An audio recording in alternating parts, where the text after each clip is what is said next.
corner of Cornwall, a female beaver and her kits keep their winter coats clean and waterproof.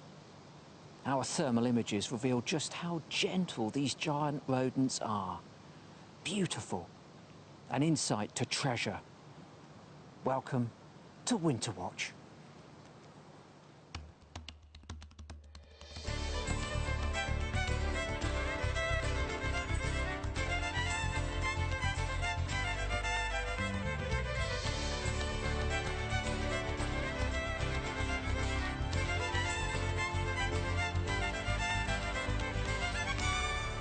Hello and welcome to WinterWatch 2021. I hope you've had a good day, as good as you can have in these difficult and troubled times. But if it hasn't quite come up to scratch, then stick with us for the next hour, because we know that nature offers some very, very pertinent healing. And we think that if you stick with us, we can put a smile on your face. We can show you some magic, show you some of nature's greatest treasures. That's our theme tonight. Now, my day started like just about every other. 2 poodles jumped on my head. But then I went outside and immediately I found something that gave me a massive rush. Look at this. So simple. Frost on the bonnet of Megan's car. Just look at those patterns. Exquisite. Like feathers. Prehistoric feathers pressed into slate. And then I looked a little bit closer and I found there were patterns within patterns. And then I put my glasses on and got closer still, and I found patterns within patterns within patterns. A natural order. So beautiful and cheap and free. Just frost on the bonnet of a car. Amazing, absolutely amazing. But if you think that that is ice to treasure, we've got something very special to show you, and all you need to get it is a dead twig, but not any old dead twig, a very special dead twig, like this one. Now, this was filmed in Northern Ireland by Gillian. He works on the news team, and this is what we call hair ice. Just look at that.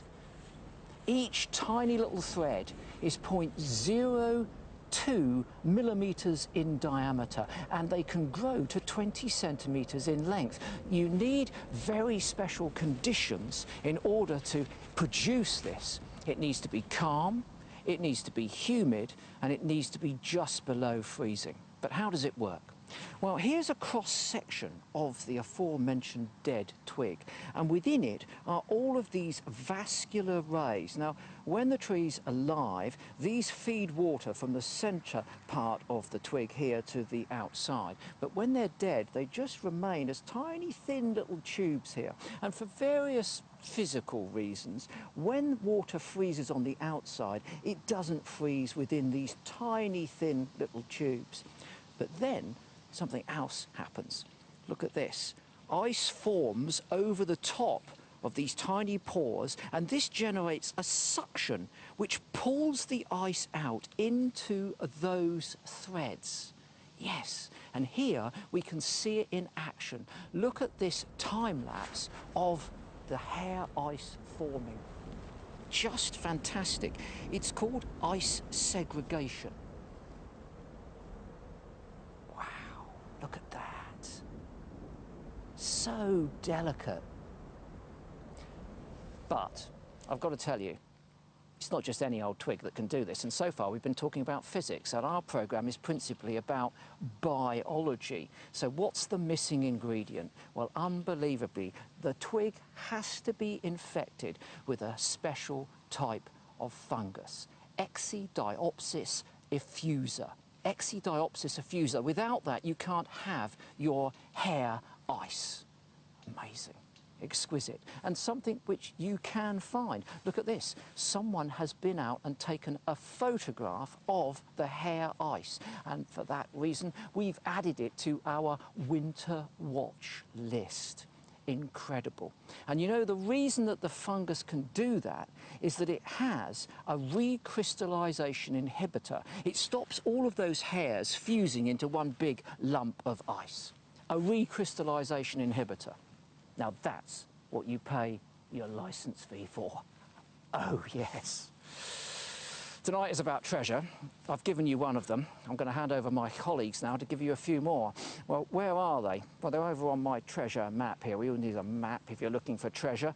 And we're going to go down to Wales, and we're going to a national treasure, and it's not Tom's Jones, and it's not Gareth Edwards, and it's not even James Dean Bradfield. It is the national treasure that is the one and only Iolo Williams. How are you doing, Iolo? Chris, you're a star. It's the first time I've ever been called a national treasure. Thank you very much. I will cherish that. Yes, indeed, it's a lovely evening, very cold here. I'm firmly ensconced in mid-Wales, of course, but my sight is very much on the drama unfolding up on the River Ness in Scotland.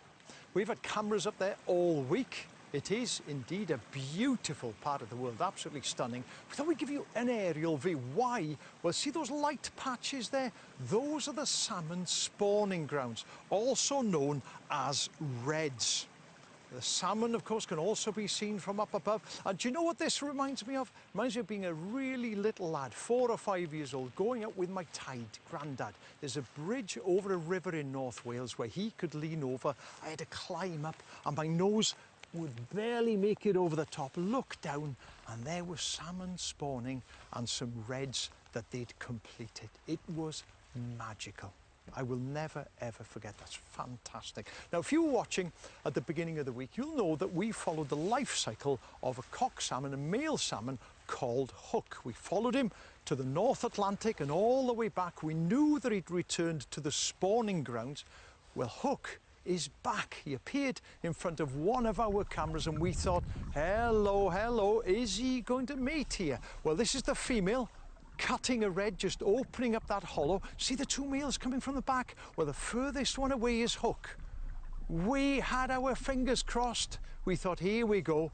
They had a little bit of a scuffle, drifted away. The female came back. A male just sneaks up on her. But unfortunately, this male, it's not Hook, it's the other male, and he fertilizes the eggs there. Do you know what? I cannot tell you how disappointed I was. Hook had made it all the way up to the North Atlantic and all the way back, avoiding herons, cormorants, otters, grey seals, orcas, trawlers, all of these things, only to waste his opportunity. But Hook is no ordinary fish. Oh, no. He was soon back. Take a look at this. Another female over a red, ready to lay eggs. Hook has learnt his lesson. In he comes, quick, fertilizes those eggs, and off he goes. Good man. But she's not done. She wants to lay more eggs. He hasn't gone very far, so he nips back again. Look at this. In there again. Look at the look on his face. Good man. Well done, Hook. He'll fertilize those eggs now. She then sets around the business of putting gravel back over them. And this is what we call a Goldilocks situation, because if she puts too much gravel and silt on there, she'll deplete those eggs of oxygen and they may well die. If she puts too little, the eggs will be exposed. They might get washed away by the water or eaten by something like a dipper or other fish. But I'm pretty sure she's done a good job. So what happens next? Well, those eggs will remain in the gravel throughout the winter. They will slowly develop. You can see the embryos developing, and the speed of development depends on the temperature of the water. Eventually, they hatch out. They're known as alevins at this point, but they're attached to an egg sac, an egg yolk sac there. So they don't feed. They get all the nutrients that they need from that egg sac there. And they will remain in the gravel like that for several weeks before eventually making their way out, becoming free swimming, and they will feed for themselves as salmon fry. It's an incredible story, isn't it? Don't forget, keep your eyes on that camera and the look on Hook's face there. All I can say is he looked triumphant. All that hard work, good boy. He got his reward in the end. Well, we've been looking at some of the biggest fish in our rivers, but now Gillian is going to take it up a notch. She's going to look at some of the biggest mammals in the whole ocean. Gillian. Well, Iolo slightly gave the game away there, but yes, I am looking for hidden treasure, and we're heading out to sea for this, because The vast open ocean hides some leviathans of the deep. Now, if you think I'm being a little bit dramatic, take a look at this. Now, this is a photo taken by Mark Underwood, and this is a photo of a fin whale. It was taken just a few days ago off the Isles of Scilly, just off the coast of Cornwall. This is the second largest animal on Earth, second only to the blue whale. It measures up to 26 meters. And if you look carefully, either side of that whale, you'll see two specks.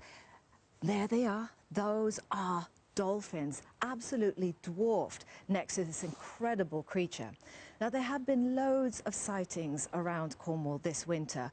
There have been 55 in total, 4 of them fin whales, 7 minke, but humpback whales, well, this has been a record season, 44 sightings since November. Now, have a look at this footage. This again was filmed off the coast of Cornwall. This was filmed by Gareth Tibbs. Now, just look at that majestic creature. Takes a deep breath and dives out to sea there. It's an amazing sight. Just enjoy this, to think that these incredible creatures are off the coast of Cornwall, of the Scilly in British waters. It's absolutely amazing. The question, though, is why have there been so many sightings this winter? Well, it's possible there may be more people out looking, but experts think that it's because the northern Atlantic humpback whale population, that they may be rediscovering their old migratory routes as there's less and less pressure from hunting over the last few decades. Another theory is climate change. It may be changing their prey distribution as the warming seas affect where their feeding hotspots are, so that changes their migratory routes. Quite possibly it's a combination of all of these. But there is so much we still have yet to learn about humpback whales. They are big animals, 17 meters long, but there's a lot of ocean out there, and of course they cover these vast distances in their annual migration. The summers they spend in the North Atlantic in their feeding grounds. The longer daylight hours there trigger plankton blooms, and that makes it rich feeding ground for these whales. They'll be filter feeding on krill and other small fish in huge volumes. But as winter approaches and the daylight gets shorter, the days get shorter, the darkness returns, well, the whales start to head south. So let's take a look at their migratory routes. So they leave their feeding grounds up there in the north and they start to head round, and a whole bunch of them will head across, doing this amazing journey across the Atlantic, 4,500 miles I should say, and they head to the Caribbean, the warm sheltered waters of the Caribbean, where they will breed, they will calve, and then they will nurse their young. But there's a small group of the population that head on a different route, and they head south to Cape Verde Islands, also their calving and breeding grounds. So what about the whales that are sighted off the coast of Britain and Ireland? Well, it's thought that these are immature, non-breeding juveniles, and they only complete a partial migration. So they will stay over the relatively shallow waters of the coast, the continental shelf there, and they'll hug the coastline. And that's where they'll spend the winter. And the beauty of that is it affords us with these sorts of images. Now look at this footage. This is filmed again in Cornwall, just off Penzance. Now this is a humpback whale lunge feeding, and it's in full view of the coast there, the coast path. Anyone on the coast path would be able to see this. This was filmed by Rupert Kirkwood. And it's just extraordinary to think that we have this megafauna visiting our shores in the winter. Extraordinary. So it's not just whales that travel the ocean. There are a string of islands that are in the perfect place for any sea treasures to make landfall. That's Orkney. And Martin Gray, for Martin Gray, there is nothing better than scouring the shores to see what treasures are washed ashore.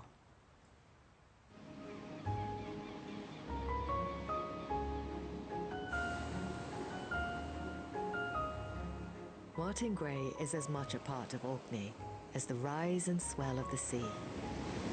Having grown up on the islands, he regularly combs the coast in search of treasures brought in by the tides. There's a long-standing tradition of beachcombing in Orkney, going all the way back to the earliest farmers here 5,000 or 6,000 years ago. who took wood and stone and bone and tooth from the beach to incorporate into their daily lives. We have no trees here, so people harvested wood from the shore to incorporate into buildings and fence lines and so on.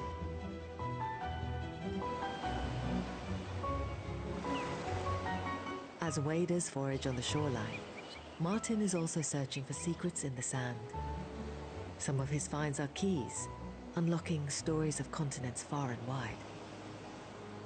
Sea beans are the seeds of tropical plants that fall into streams and rivers in the Caribbean, float down into the sea. The idea is that they float away to a new Caribbean island, go ashore, germinate and grow. Some of them are taken up by the Gulf Stream and they begin a transoceanic journey across towards Europe. And many of these are still viable when they arrive here, even after all that time and all that distance and all that salt water. Life from the tropics transported by the sea, and now it's on the beach in the frigid latitudes of Orkney. What this says to me is that the beaches of Orkney and the forests of the tropical Caribbean are connected, and this is the connection. With the North Sea to the east, the North Atlantic to the west, and the ribbon of Gulf Stream making its way from warmer waters, anything that floats can make its way to Orkney shores.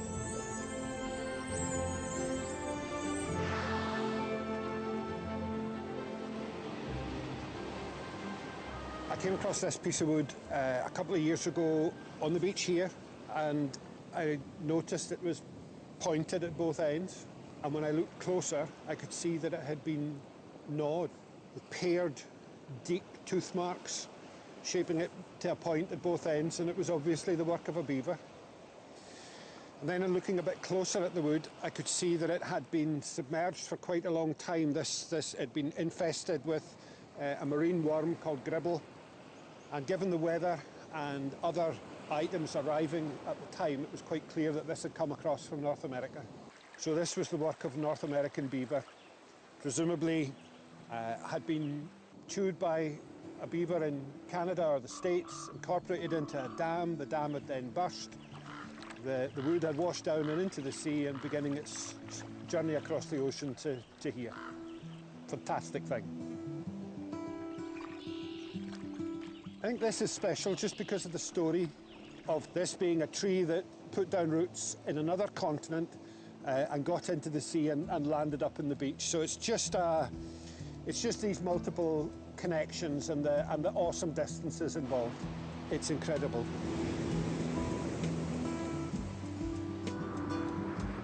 Winter winds bring storms, and migrants find safe harbour. But not every bounty brought to land is made by Mother Nature. This is an octopus pot. It's come from Iberia, North Africa. It's crossed the Atlantic twice, from east to west across to the Caribbean, and then from west to east through the Gulf Stream to here. If something can stay afloat long enough, the sea can take it anywhere. And while this is a cute story, it's still plastic. There's no such thing as good litter.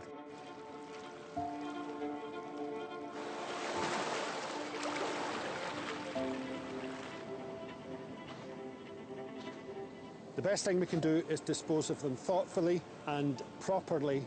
It's all our responsibility, and it's one that we all need to step up to, every single one of us.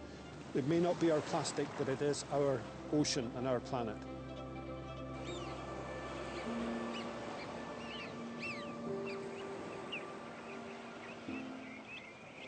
I'm just hooked. I'm just addicted to the activity. It's very mindful. It's very relaxing. I enjoy finding new things and different things that connect with people far across the sea. It's just a very intoxicating pastime, I find.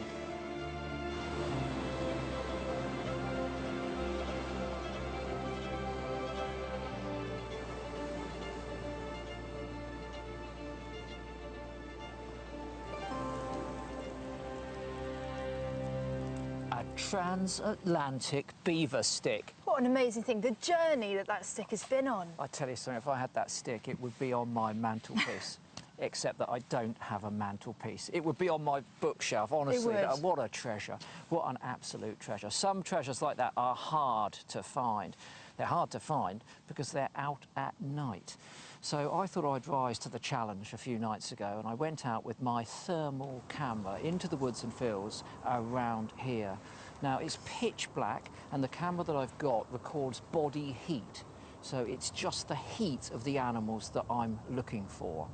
And it's very, very sensitive. You spot things quite easily. And the thing that I see most of, glowing like sparkling little stars in the hedgerow, are wood mice. They always show up. They're very, very hot.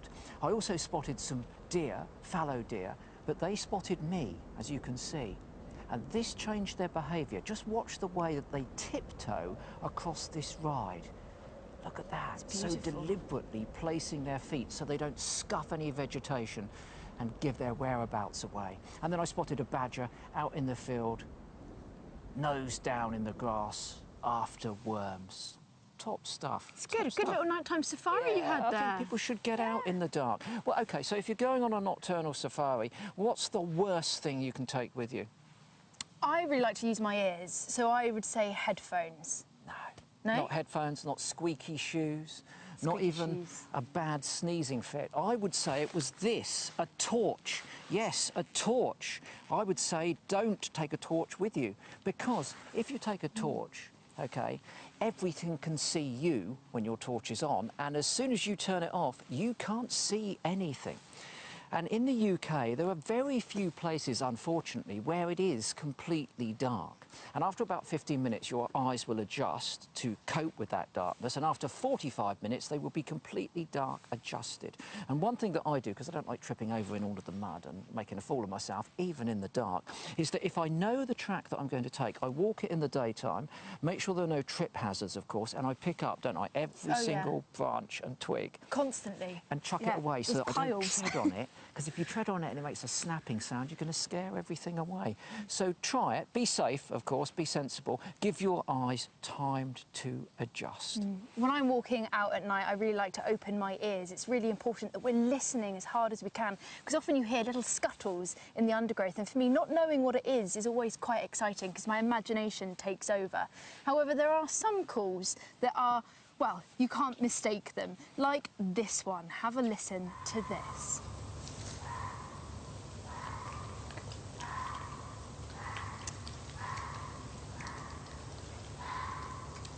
Yeah, this time of year. Yeah, very haunting, actually. I love it. When you get that close, it makes you jump out of your skin. It does, it really does. Now, this is a sound that you might hear out in the woodland. It also might be something that you hear out in the cities.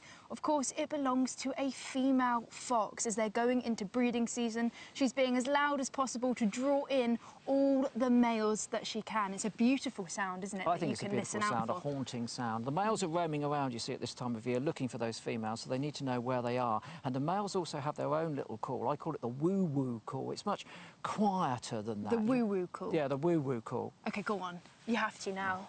Go on. Right, OK. They sort of go, woo-woo-woo. Oh, no, it's not like that. Hold on. It's more like, woo-woo-woo. It's like a chimpanzee. More than a male fox, I have to say. OK. No, carry on. Chimp. No, go on. But of course, lots of you have been out and you've been looking at nocturnal visitors coming towards you. And one great way of doing that is with a trail camera. Now, Kevin Robson has been doing just that, and he got some amazing footage of a barn owl. Now, before you see it, I have to say that there is one barn owl that you can clearly see. The other barn owl has taken a perch directly on top of the camera, and you can hear the talons on the camera mark. But have a listen and look at this. Look at this. So this is a defensive response. It's got a low head, it's swaying. Of course, all of its feathers there are fluffed up and its wings are open. And then it starts to relax a little bit. This is a bit of an interest call that you're hearing here. Head turning, a bit of bobbing, and eventually becomes relaxed. I think they know one another. Yeah, I do. I think this is not a threatening thing, and they're so close together.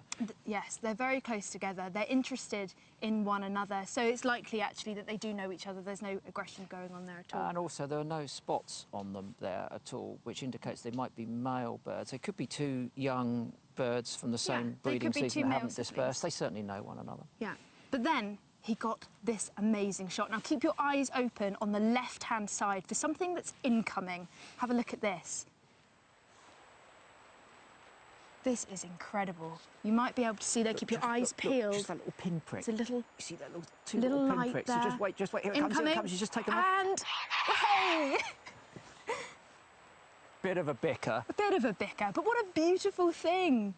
Yeah. Amazing, but my favourite birds, I think, I have to Are say, they? the barn owl. Yeah, Barn owl? I love a barn owl. I love a barn owl. I They've do. got a very big tail, I'll be honest. Quite short tail. But they are Quite very short tail. elegant. Quite short tail. It's gotta be a Just barn saying, owl. quite short tail. Yolo, what do you think of the barn owl? Megs is giving it, I don't know how many points out of 10? 10. 10 out of 10. I'm scoring them a fair 2.8. Oh, What do you reckon?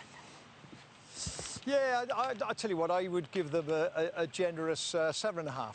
7.5. I do like barn owls. I do like my barn owls. Now, we're ensconced here in the Dovey Valley, and just a hop and a skip away further down the valley is the RSPB's excellent Ynys Hir Reserve. And those of you with a long memory may well remember that Springwatch was based there, what, it must be 10 years ago now. It's a fantastic place in spring and summer, but in winter, it holds some hidden treasures. But just to see them, well, you've got to arrive before dawn and you've got to be very, very quiet.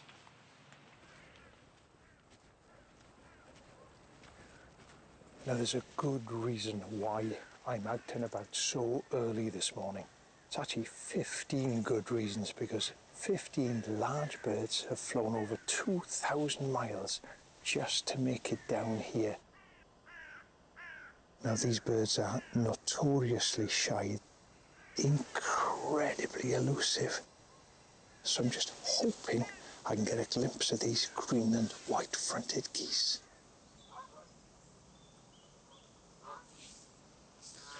The light's lifting slowly and you can hear plenty of Canada geese here. But if I scan left, just on the edge of the pool over there, there are 1, 2, 3, 4, 5, 6 Greenland white-fronted geese. And one of the birds, as I said that, just stood up, looked towards me, and you can see this lovely flash of white right at the base of the bill that gives them their name. They're cracking looking birds. And this is the nearest I've been to these geese for over 25 years. Their breeding grounds in Greenland are currently buried in snow, so they come exclusively to the UK and Ireland to overwinter. They're incredibly site loyal. Members of this flock have been returning to Ynys Hir year after year, but the numbers have plummeted by 83%. So for me, this sighting is incredibly special. These are birds that have been flown 2,000 miles from West Greenland to be down here.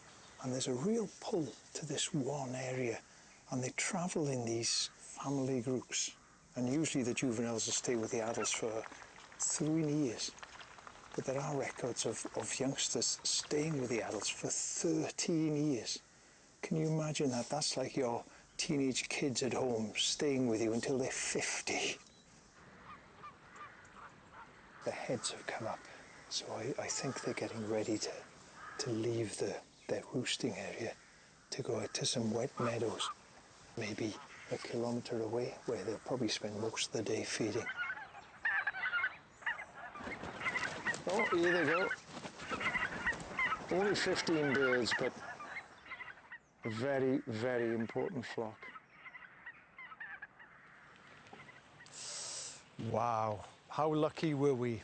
I've been over there dozens of times, and often the geese are not there, they've gone to feed elsewhere, or they're a little speck on the horizon. So to get within 100 metres of them, honestly, it was a real special day for me, that.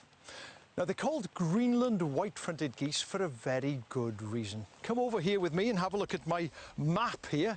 They're called that because they breed up here in Greenland, in Western Greenland to be exact. And then, come the winter, they head across, first of all to Iceland, and then down to the UK. And bear in mind that the total world population of this bird winters in the UK and Ireland. Every single one of them.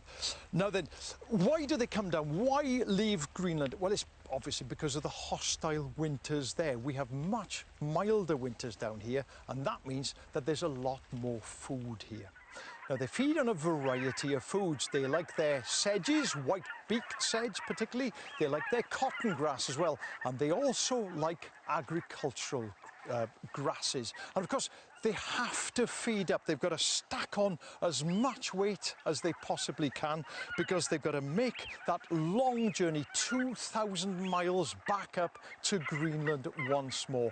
And the better condition they're in when they arrive, the more successful their breeding season will be. Now, the Welsh flock is not a big flock, but it is a significant flock. Back in the 1970s, they inspired a group of students from Aberystwyth University to form the Greenland White-Fronted Goose Study Group. They were concerned because at that time the Welsh population had dropped from 200 birds to just 34. They looked locally and they could find no reason for that decline. So in 1979, they organised an expedition up to Greenland. Bear in mind, these were the days before mobile phones and internet and satellites, so they had to take everything with them. A team of 12 went up there for 5 long months. Difficult conditions up there. First of all, of course, they had to find the geese. When they found the geese, they had to find the nests. No mean feat. And then the science began. They weighed and measured the eggs, and they colouring the chicks. 98 of them in all. And that was important because these geese were now individually marked. They also, when they came back to the UK, set up a network of observers who could find these marked geese and feed that information back. They also coordinated the first ever global survey of Greenland white-fronted geese. And that survey has been repeated several times since then. So what do the results show us? Well, unfortunately, they're very disappointing. It shows a gradual decline over 20 years. Now, we know that disturbance is a problem, and there's some controversy with these geese because they're sensitive to disturbance that occurs as a result of culling other geese species in some parts of Scotland. But what they've also seen is that recruitment is very poor. That means that when the adults arrive back in the UK, they have very few chicks with them. And they now believe that our changing weather patterns are to blame for that. What happens is that once the geese arrive back in Greenland, on their feeding areas, there's no food because it's all under ice and snow. That means that they use up a lot of the fat reserves that they've laid down. They travel further looking for food. And at the end of the day, what all of that means is that they don't breed as successfully as they would otherwise. It's such a shame, but there is a little bit of light at the end of the tunnel, and that is that over the last 3 years, that global population decline has finally levelled off. Now, has it come in time for us to save the small flock here on the Dovey? We simply don't know, but I hope so. I'd hate to think that I would go to one of here in 10 years' time and those wonderful magical geese are no longer there. It would be a tragedy. Well, we've been tracking Greenland white-fronted geese. Megan now is going to show you some of the tracks that you may well find when you're out on your daily walk. Megan. Yes, Iolo, I'm here looking at tracks that you might be able to find when you're out and about. Of course, it's fantastic to see the animals directly, but it's also important to turn your eyes down because there's a lot of evidence for what is going on when you're not always there or not always looking. And of course, we're in the midst of winter, which means the ground is muddy and wet, and sometimes even there might be a bit of snow or a bit of frost to better preserve some paw prints. So I thought it would be a fantastic opportunity to go through some of the differences that you can look out for when you're out and about. Now here we've got 2 paw prints. Now these 2 often get confused. 2 of the species here belong to the canid family and they do look relatively similar. But this one here belongs to the fox and this one here a domestic dog. Now, the main difference that you might notice here is the formation of the pads. Over on the fox, it's more oval shaped, and the whole pad itself is more like a diamond, whereas the dog, is slightly more circular as well. But I do have a very special stick up my sleeve. Now, all you need to do is find a straight stick, and all you have to simply do is put it across the pads like this. If it is a dog, then the stick bumps into these two pads on either side. However, if it's a fox, you push it through this way, and the stick should go right through without distorting the pads. A simple and effective way of determining if you're looking at a fox track or a dog track. Now, let's have a look at our foxes in action when they're wandering around. Now, foxes got a very delicate way of walking. They've got a very soft gait. It means they're very precise. Dogs are a little bit more random, a bit more erratic with their footprints. So when you're looking out on the ground and it's very neatly done, then you can be sure that it probably is likely a fox. And what a beautiful animal it is.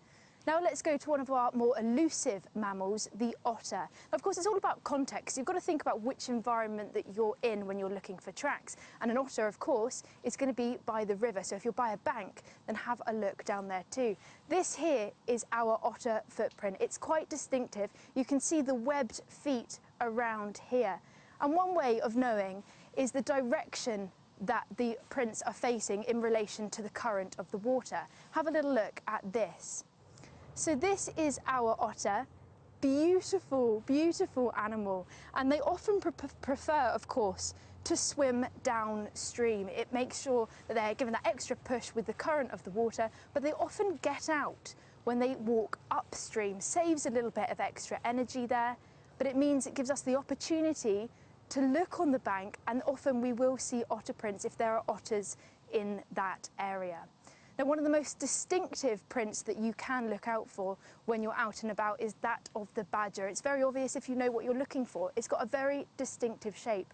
Of course, 5 toes here and elongated claws. This is the forefoot of the badger. They've got these elongated claws to help them, of course, with digging.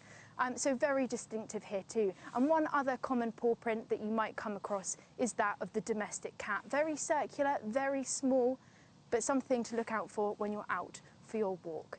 Now, of course, I've been looking at the tracks of all these amazing mammals, but I'm not the only one that's been looking for some evidence. Now, James O'Neill has also been looking for that of the woodcock in Northern Ireland. Carved by ancient forces and strewn with Gaelic relics, Ireland was once a land shrouded in folklore. And today, some legends endure. Mysterious creatures still dwell here. Each winter, 1 million phantoms arrive under the silvery moon, carried on icy winds from the frozen east. Yet despite their numbers, few people ever glimpse these ghosts.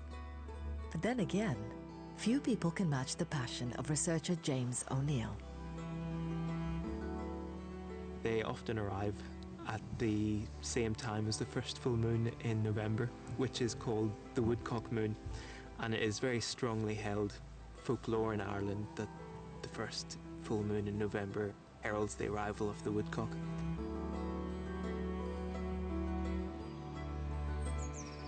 The woodcock really appeals to me because it's such a strange and elusive and fascinating bird that very few people are familiar with. It's essentially a shorebird that has moved into the woodland environment, and as a result it has developed this really beautiful camouflage that just allows it to melt away into the leaf litter. We actually don't know very much about the woodcock.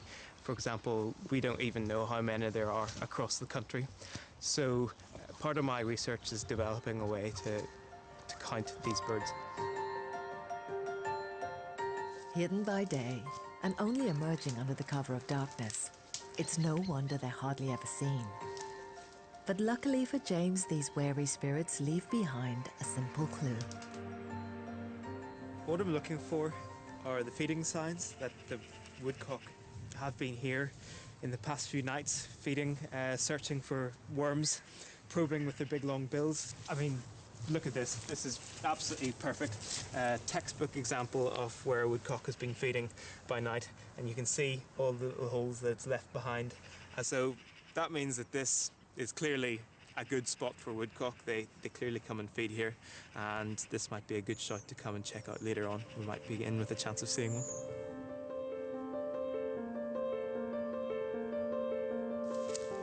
Right, okay. As night falls, James returns to the field where he saw the signs of woodcock feeding. It is a pitch black night, and I can see absolutely nothing. But James has a secret weapon. This is a thermal imager, and despite the darkness, what is absolutely remarkable is that I can see that there are several woodcock sitting in the fields around me, and they have absolutely no idea that I'm watching them.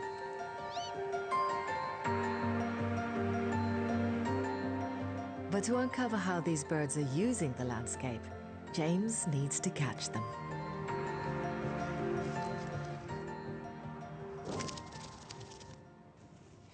A bird caught.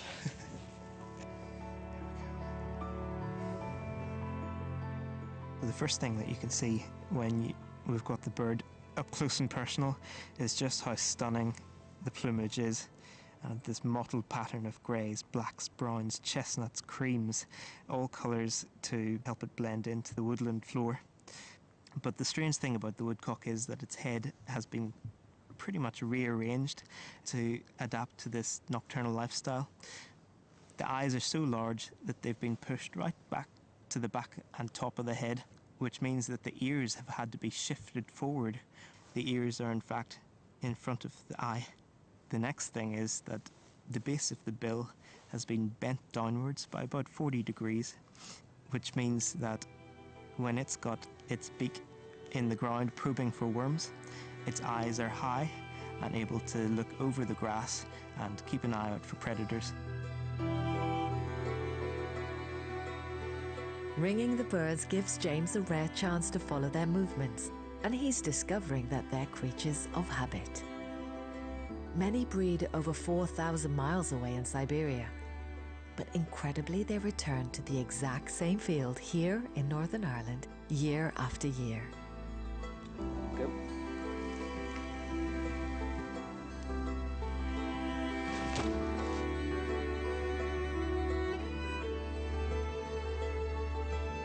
The 101st woodcock that I've ringed this winter, so let's hope that I see him again next year. James is uncovering the secrets of the overwintering woodcock, but there's no doubt that these elusive birds have earned their mythic status.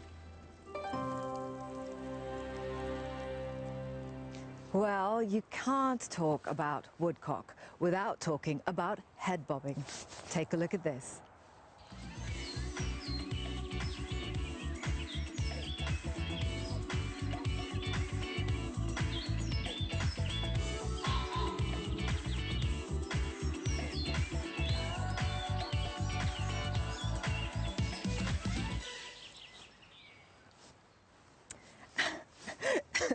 The question is, was that an excruciating 20 seconds for a certain Chris Packham, or did he get a little bit of a hip bump going there?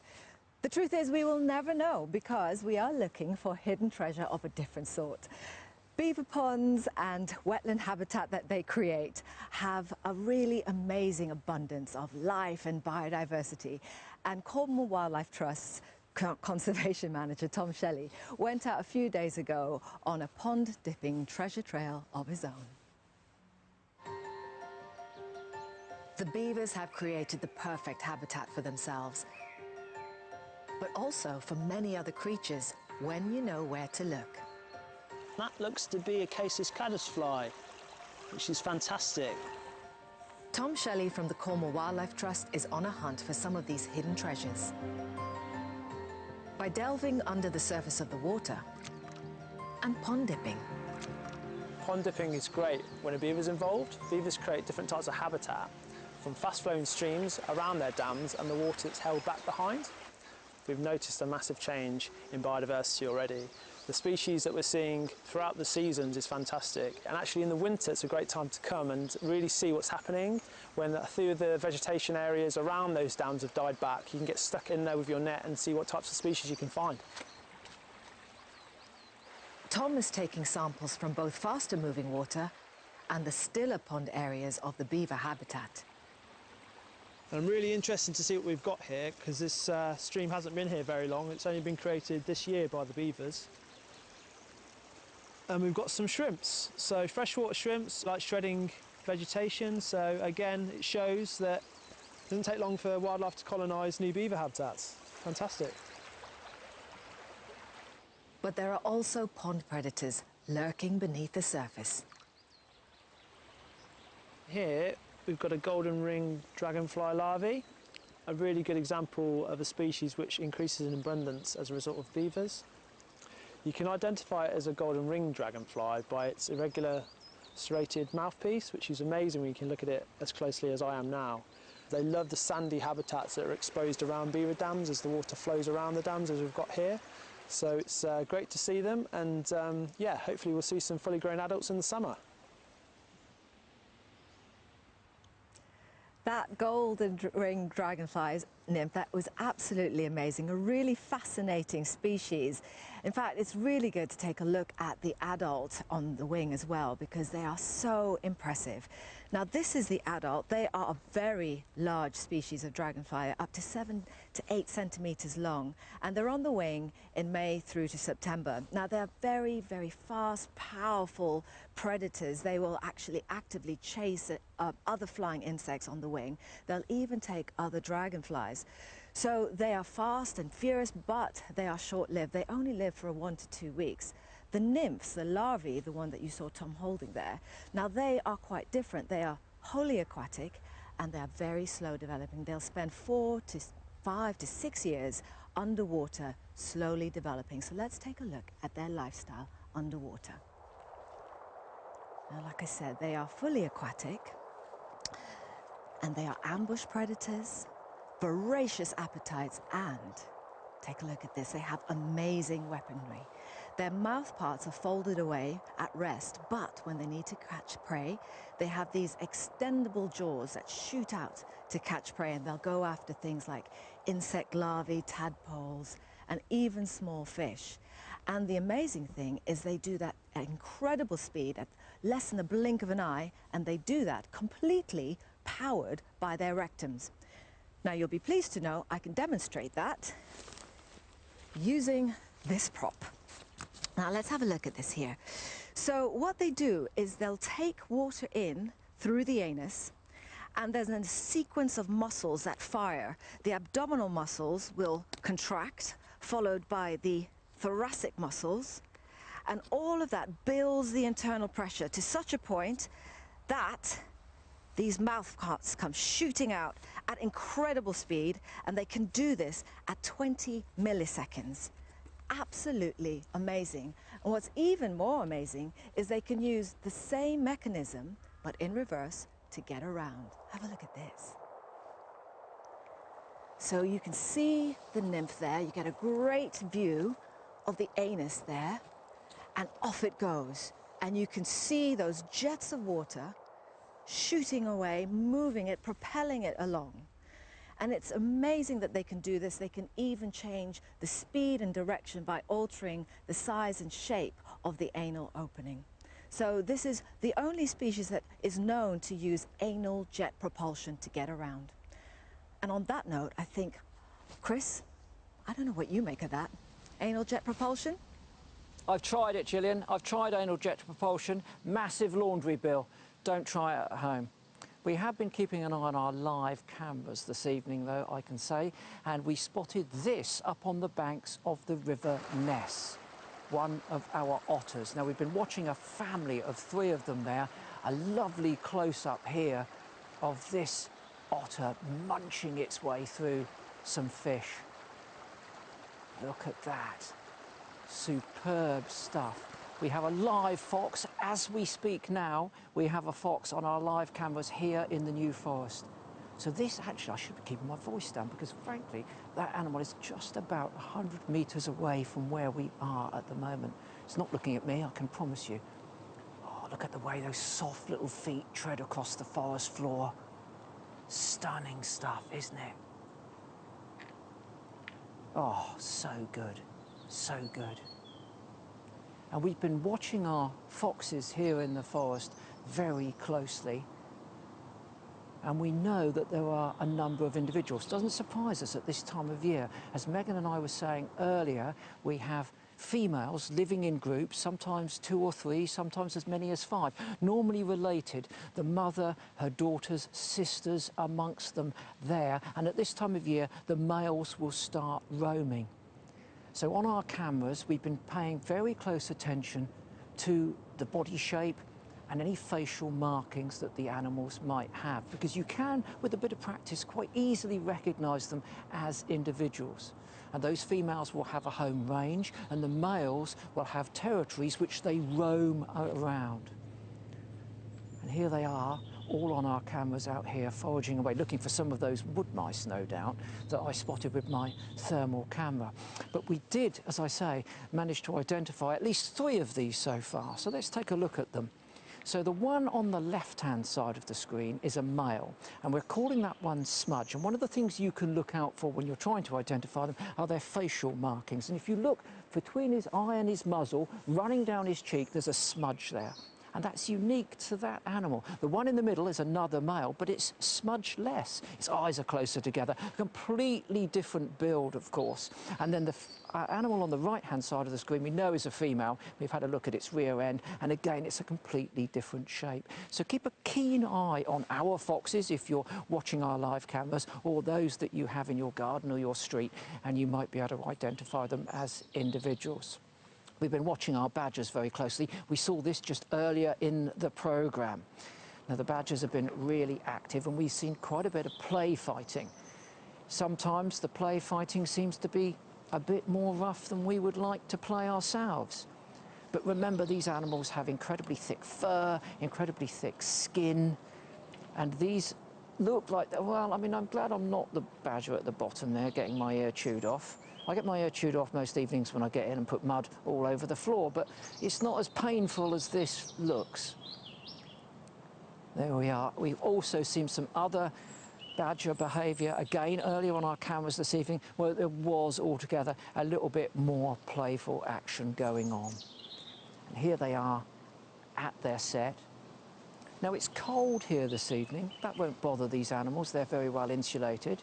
What they didn't like so much in the beginning of the week was the wind. They don't even mind the rain that much. You see, badgers' eyesight isn't very good. Keen sense of smell, keen hearing. And of course, if it's windy, they can't hear everything, and the scent's blowing all over the place, and they don't tend to be as active. But it's nice to see them all out this evening. And what about this? Again, from earlier in the week, a pale badger, a centrally placed oak tree, and a star. Come on. That's art as well as good wildlife. And we're really pleased to see this, because when we were watching our clan through the spring and through the autumn, we knew that there were 2 pale aesthetic individuals like these and 1 cub. And look, they're all still here. So that's a male, a female, and this year's cub. And remember, you can keep your eyes on those cameras from 10 o'clock in the morning until 10 p.m. at night, and there will be plenty of activity for you to catch up on there. But now it's time for our mindfulness moment. It's that point in the programme where we slow everything down and we just let nature speak for itself. And I'm pleased to say that we're heading to the west coast of Scotland, to a place called Loch Etive, where Scott Abrahams has filmed this beautiful little cameo of this magical place.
Beautiful.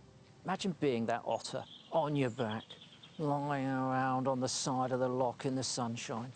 Absolutely fantastic. We are coming towards the end of our programme, but we do have a few things we'd like to show you, and this is pretty spectacular. Just look at these gannets. Now, they're flying down the coast. All of a sudden, they spot a shoal of fish, and all hell lets loose. Look at that. It's raining massive seabirds. And look at the way that the ones that have already dived skulk off to the left so that they don't get hit by those that are plummeting into the sea. Lovely bit of footage. We've also had this photograph sent to us of a mountain hare in its winter pelage. Just look at the camouflage there. It certainly works when you've got that snow there and that little bit of heather peeping through. Another photograph here of a caddisfly larvae, doing its best to protect itself and be camouflaged by coating itself with tiny little pebbles. The red deer is another animal that changes into a winter coat. Here is a red deer in summer, tan, very obvious amongst the bracken, but in winter it changes to a deeper brown colour, and there amongst the bracken, much harder to see. Of course, in the days when there were wolves, these animals would need to be hiding away like that. And then lastly, I think we've got this shot of a ptarmigan, one of those animals that goes completely white in the winter time. There's a genetical component to that ability, its day length and its temperature too. But that ptarmigan, what a stunning bird. What an absolutely stunning bird. And sadly, that is all we do have time for this week. We will be back next Tuesday at 8 o'clock, of course. And here is a little taster of what we've got coming up then.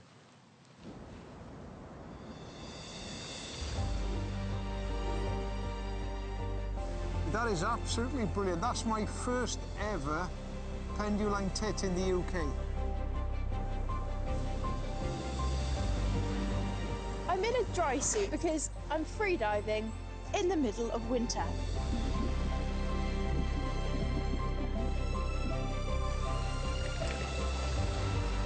It's really amazing to be able to get out on the water.